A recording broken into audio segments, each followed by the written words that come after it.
Assalamualaikum warahmatullahi wabarakatuh. Alhamdulillah, salatu wassalamu ala rasulillah, amma ba'd. Kaum muslimin yang dirahmati Allah subhanahu wa ta'ala, agama ini kalau dipegang oleh orang-orang yang salah, maka tidak akan ada hentinya untuk selalu membuat perkara-perkara yang baru, selalu membuat amalan-amalan yang baru. Seolah-olah kalau hanya dengan apa yang sudah diperintahkan oleh Nabi Muhammad SAW, kemudian difahami dan diamalkan oleh para sahabat, semuanya belum cukup untuk mencapai derajat ketakwaan, belum cukup untuk memenuhi amalan-amalan soleh, sehingga harus terus ditambah. Jadi agama ini sudah seperti sebuah sistem operasional, sebuah perangkat yang selalu ada fitur-fitur yang baru. Harus selalu ada fitur-fitur yang baru untuk memaksimalkan perangkat tersebut. Dan kali ini seorang Habib membawakan sebuah ajaran yang baru, di mana bagi yang tidak punya anak, maka dijamin akan punya anak kalau mau mengikuti ajaran Habib ini. Bagaimana ajarannya? Kita simak videonya. Saya ulangi, saya kasih ijazah yang sudah lama tidak punya anak, sebelum berhubungan baca Fatihah, hadiahkan pahalanya kepada Al-Habib Ali bin Muhammad Al-Haddar. Al-Habib Ali bin Muhammad Al-Haddar. Karena diriwayatkan bahwasanya beliau ini orang datang wadah sidin itu didoakan punya anak, yang tidak punya anak punya anak. Lalu beliau mengatakan, aku diberi amanah oleh Syekh Abu Bakar bin Salim untuk membagi-bagi anak 7.000 anak. Maaf, ini babnya bab wali ya, bab keramat. Lagi-lagi ini dari Banjar kaum muslimin. Setelah kemarin-kemarin viral video dari guru sekumpul yang mengaku lututnya dicium Nabi, mengaku melihat kuburan Nabi Muhammad SAW bergoyang. Kali ini muncul lagi dari Banjar menebar cerita-cerita hoax, cerita-cerita khurafat. Dan ajaran Habib ini merusak syariat Islam kaum muslimin. Nabi mengajarkan kita sebelum berhubungan suami istri membaca doa. Allahumma jannibna syaiton wa jannib syaiton ma rozaqtana.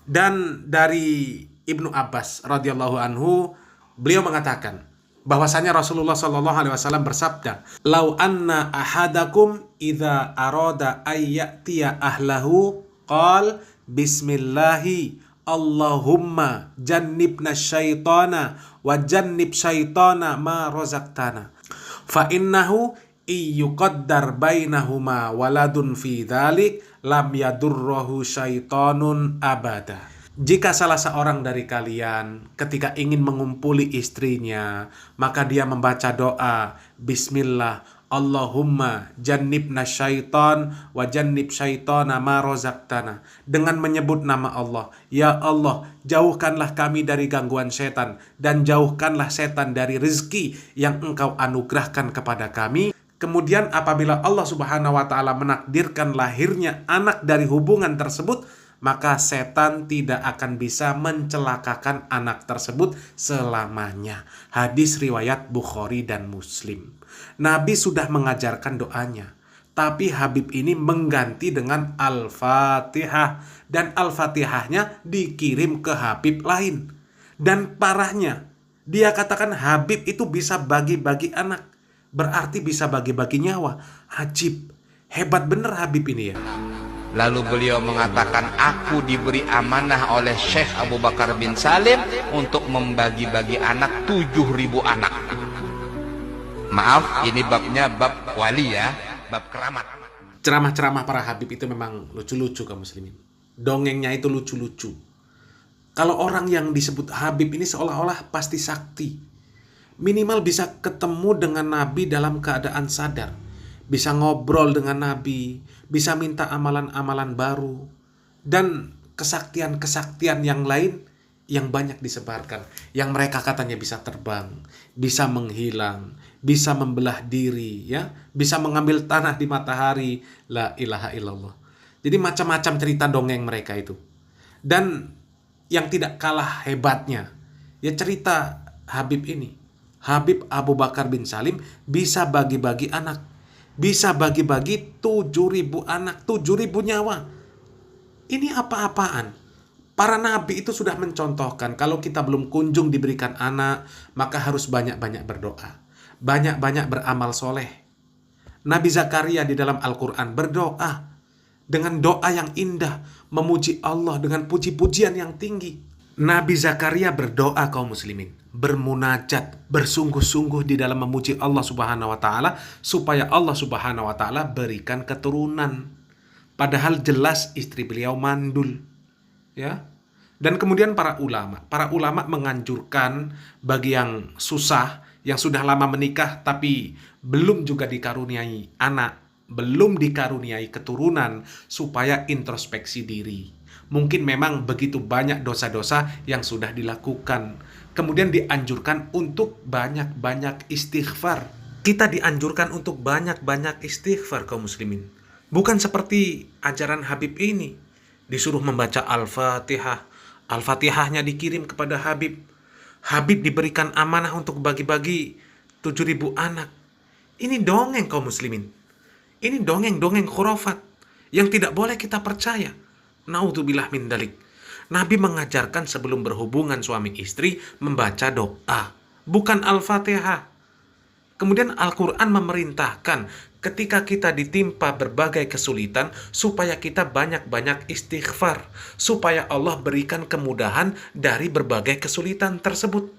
Sahabat yang mulia Umar bin Khattab, ketika beliau berdoa memohon hujan, ketika istisqa, beliau tidak membaca kecuali istighfar. Sambil beliau membaca, istaghfiru rabbakum innahu kana ghaffaro yursilis samaa alaikum midrara wa yumdidkum bi amwali wa banina wa yaj'al lakum jannati wa yaj'al lakum anharo. Jadi jelas kaum muslimin, masalah seperti ini sudah dijelaskan, sudah diajarkan, sudah diatur di dalam agama Islam. Nabi dan para sahabat mengamalkan doa dan istighfar supaya dilepaskan dari berbagai kesulitan, termasuk kesulitan karena tidak kunjung mempunyai keturunan. Jadi sekarang jelas, kita tinggal pilih, ikut ajaran Nabi Muhammad SAW, ikut ajaran para sahabat radhiyallahu anhum majma'in, atau ikut ajaran Habib ini. Salam waras, salam akal sehat, barakallahu fikum, wassalamualaikum warahmatullahi wabarakatuh. Dari Jabir bin Abdullah radhiyallahu anhu, seseorang mengeluh kepada Nabi SAW lalu berkata, "Ya Rasulullah, ya sesungguhnya orang semua punya anak, tapi aku sendiri yang tidak punya anak." Maka kata Nabi SAW, "Mana kau dari dua senjatamu? Memperbanyak sedekah dan istighfar, maka dengannya kau akan diberikan rezeki." Kata Jabir bin Abdullah, orang itu pun mengamalkan, lalu saya menyaksikan orang itu dikaruniai 9 orang anak, semuanya laki-laki. Kesembilan dan terakhir adalah istighfar sebab menikmati kesehatan dan kekuatan, sebagaimana dijelaskan tadi dalam surah Hud ayat 52, dan sudah saya bacakan tadi ayatnya, saya tidak ulangi, tapi potongan ayatnya adalah yazidkum quwwatan ila quwwatikum. Istighfar menyebabkan bertambahnya kekuatan di atas kekuatan. Izinkan saya teman-teman sekalian menyampaikan sebuah kisah yang berhubungan dengan masalah ini, atau dua buah kisah ringkas. Ada seseorang di Irak dulu pernah berdagang, kemudian dia menemukan semua pedagang di pasar laku barangnya kecuali dia, dan dia orang miskin. Dia mengatakan, saya pun duduk di dekat barang saya sampai menjelang sore belum laku-laku. Maka tiba-tiba saya mengingat firman atau sabda Nabi SAW, "Man aksara istighfar," siapa yang memperbanyak istighfar, "Ja'alallahu lahu min kulli hammin faraja."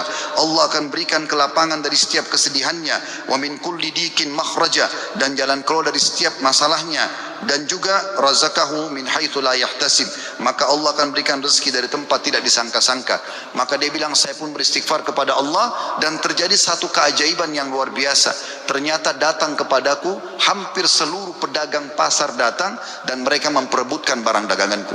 Terakhir kisah seseorang yang bernama Abu Yusuf, saudaraku seiman, di musim haji, seorang syekh, dalam kisah yang tidak disebutkan namanya siapa, sedang menyampaikan masalah istighfar. Datang seseorang setelah pengajian bernama Abu Yusuf lalu berkata, "Syekh, saya ingin bercerita tentang manfaat istighfar yang Anda sampaikan tadi."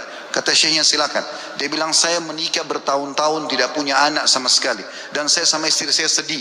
Lalu satu waktu saya pernah mendengarkan sebuah siaran tentang makna Ya, firman Allah SWT surah Nuh ayat 10 sampai ayat 12 tadi sudah saya bacakan ayatnya, bahwasanya orang kalau istighfar akan diturunkan hujan dari langit, diberikan keturunan dan juga harta.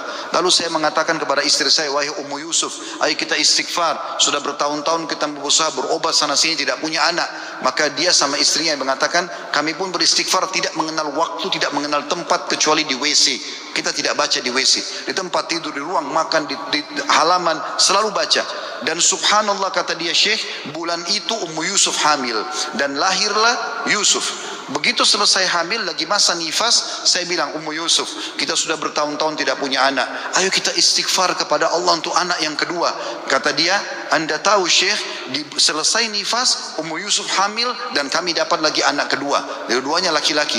Setelah anak kedua lahir di masa nifas, saya bilang lagi, wahai Ummu Yusuf, kita beristighfar kepada Allah untuk anak yang ketiga. Maka saya sama Ummu Yusuf beristighfar yang ketiga, dan ternyata selesai masa nifas hamil dan juga melahirkan di tahun ketiga anak laki-laki yang ketiga. Kata syekhnya, semoga Allah berkahi. Itu betul-betul firman Allah. Allah mengatakan Allah tidak akan pungkiri janjinya. Dia mengatakan belum selesai kisah saya Syekh. Setelah itu Ummu Yusuf berkata, wahai Abu Yusuf, kita berhenti dulu istighfar untuk mohon anak, istighfar untuk yang lain ya, tapi permohonan anak berhenti dulu sampai anak-anak besar. Kami sepakat 2-3 tahun kemudian saya mengatakan, Ummu Yusuf, sekarang saatnya kita minta agar Allah berikan kita anak perempuan yang cantik dan salihah. Maka kami pun beristighfar dan ternyata Ummu Yusuf hamil, dan sekarang saya di musim haji, wahai Syekh, sedang datang bersama Ummu Yusuf yang baru saja melahirkan bersama dengan bayinya, bayi perempuan.